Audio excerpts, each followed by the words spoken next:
say, okay, who do you want to be your spokespeople? Who do you want to be your representatives? And you can, I'm sure they would work with you to help you put together a group to do that. The task force size, you know more about this than I do, would probably, you would accomplish more It'd be more working of a with the formal- applicant than trying to get a task force together, I think. I mean, please, you've done this more than I have. Yeah, task force is probably a little more difficult to handle and everything, and I think what you're looking for is probably like a more of an informal type of group, probably principally for communication, but to have strong communication with the developer, probably more communication with the developer than we probably have. And then you can, communicate, with the town staff and what's going on. So at least there's a loop of information going around.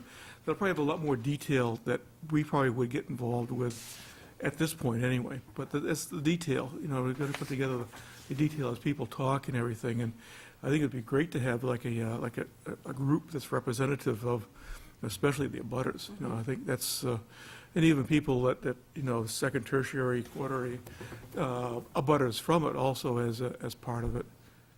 But it's something you can work out with Mike, and definitely keep us informed of what's happening so that we know. But we're looking for all avenues of communication that people can talk about it and verbalize it and get ideas out. Cause on a project like this, I like to have additional meetings with the abutters and interested people outside of the formal process. It keeps the formal process still going, but some people don't dare come up to a mic. Sure. But they might have a and I role. really that's difficult. That's where we gotta want more informal types of setups and everything, and something like that I think would be great. We'll do that. We Are have you to- guys still housed at where you had the charrettes? Yes, we have an So, I office mean, there. people can knock on your door anytime? We're listed in the phone book now. I have one other question. Has there been any discussion, I don't know if you've investigated the tax impact or had any projections, but has the developer requested any kind of incentives for development? And I also had a question about the hotel tax.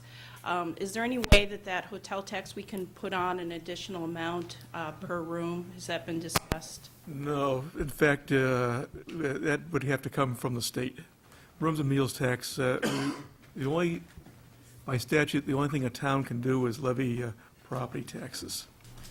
We can't do anything else, and we can't offer any incentives at all. It's not, we don't have the statutory authority to do that. New Hampshire is a non-home rule state, which is a little unusual from how the state likes to picture itself. And basically, cities and towns can only do what's specifically delegated to them by the state legislature. So everything we do, we have to look for enabling legislation that allows us to do it. And those things we can't, we don't have the authority. I don't think the state would ever give us the authority either, so. And I can answer your other question. I was not the first appointed official to speak with them. There were elected officials years prior to me who have spoken with the developers. I can tell you from my conversations with them that I've been very public about, I have been asked for nothing.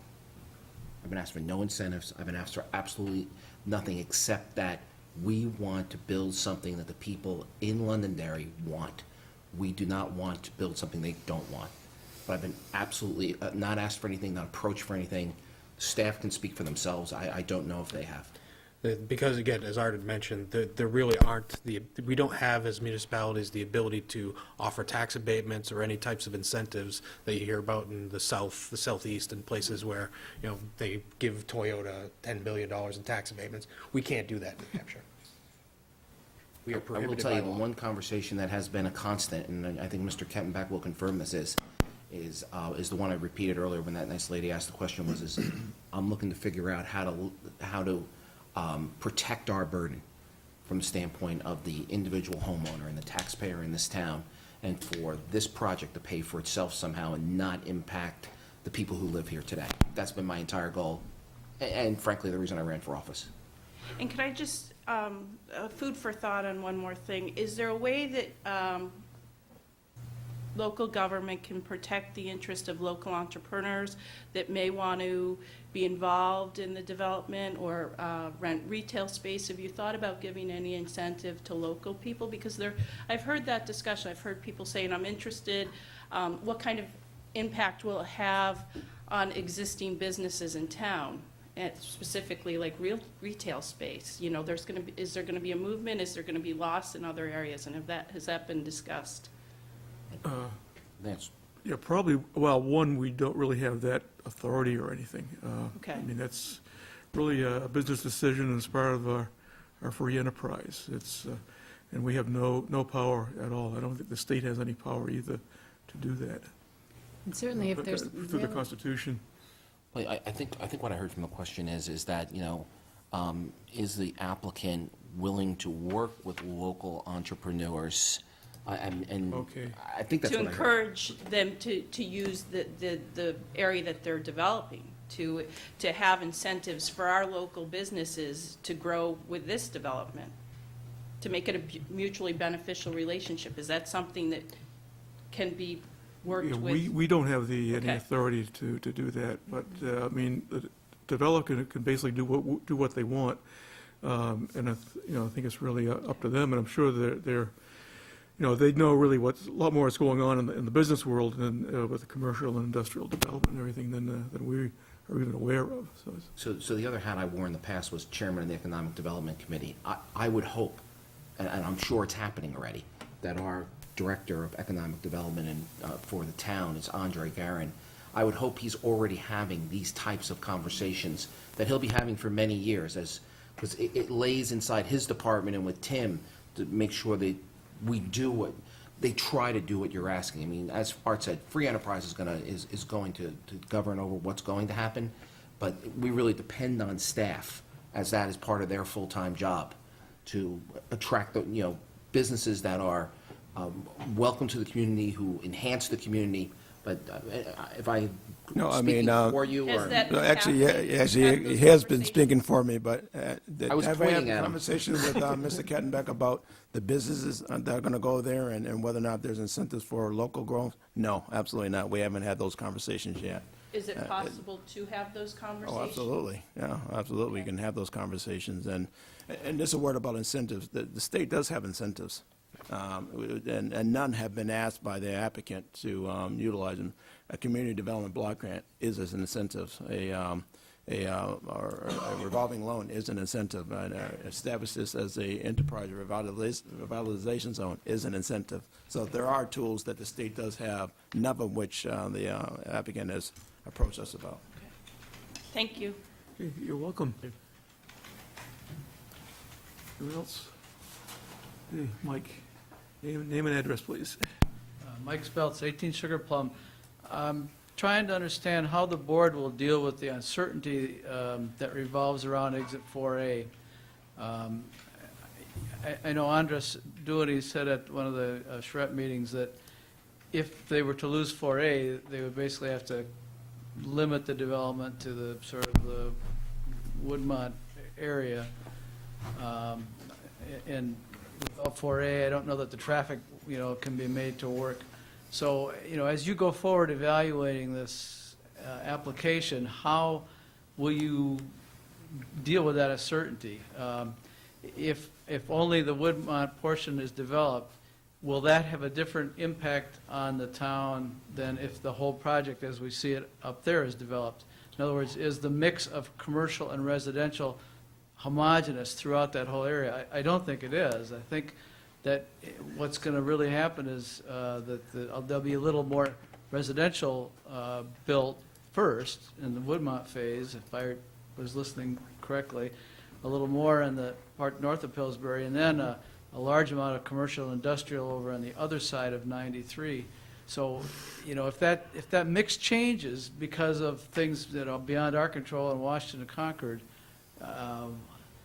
you know, are we going to get into some of the concerns that you've been hearing about earlier in terms of the mix, the tax base that we end up with?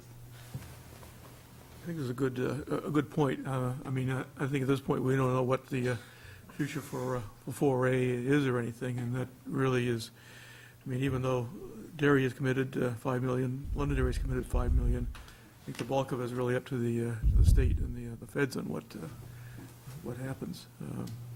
And I know Andres Dewaney had said that I think at least a third of the project could be built without 4A, but the rest of it would require 4A. I think this is a quote from him, so. Well, there's a couple of points of clarification. First of all, I did see on the presentation earlier tonight that the final design engineering has been approved, or at least it's on the 10-year plan for Exit 4A. So that's a positive indicator, and perhaps tying into what Mike said from the governor's office. The other is there's a perception among some people I'd like to clear up. On the southerly side, the Woodmont side, to the right of the blue area that might become a pond, right in there, the darker buildings are mixed-use buildings. And there's a lot of commercial proposed on this side of 93.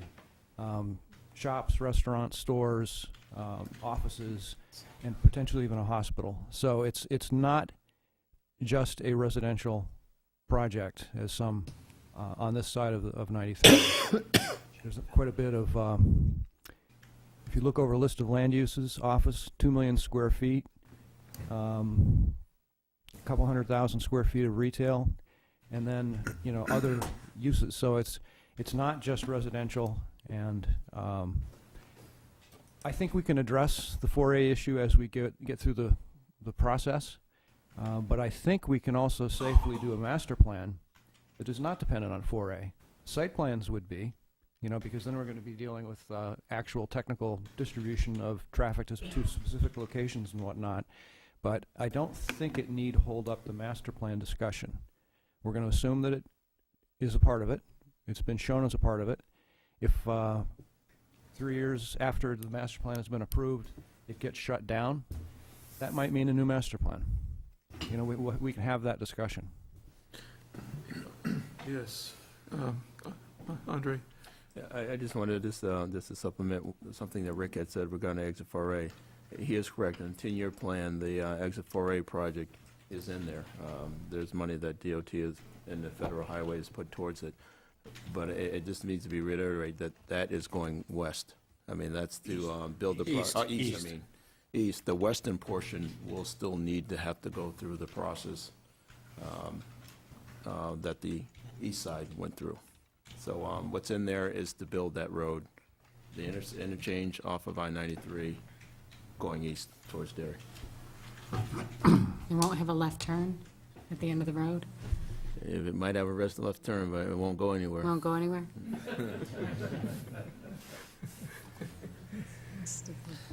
Anyone else? Have to go all the way to Fort Smith and turn around and come back.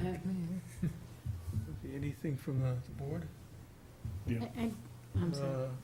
Go ahead, Mary. I was just going to ask it, you said something about, you know, if there was a change in 4A didn't come through, the master plan is approved. What's the process of, you know, would you just vacate this master plan and start again and do a different master plan? There is a process spelled out in the ordinance that allows for, if significant things change or market conditions, there is the ability to come back and amend that master plan, and then if the planning board approves that amended master plan, the old master plan goes away and the new master plan would then take its place. Okay, thank you. Yeah, you said some of the houses would be owned, some rented, but overall, you know, you've got a lot of streets, alleys. You showed you're planning on rear parking and stuff like that.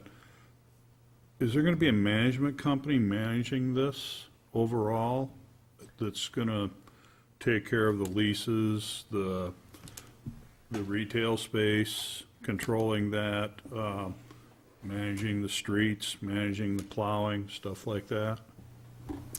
Yes. How it's envisioned right now is that the corporation that owns the land will start the process, and as things are developed, they'll be different. And let's suppose you build 200 units that are market rate apartment. That'll be handled by that apartment process. If there are condos built, there will be a condo association, very similar to what takes place today. But at each level, as it comes before you, after the master plan is approved, we have to answer those questions directly to you, and we have to show you the viability of it, and we have to show you that it's self-sustaining. And that's the process, and that's the process and the framework that we're going through right now, is that as we come to you, we have to prove it again and again and again and again.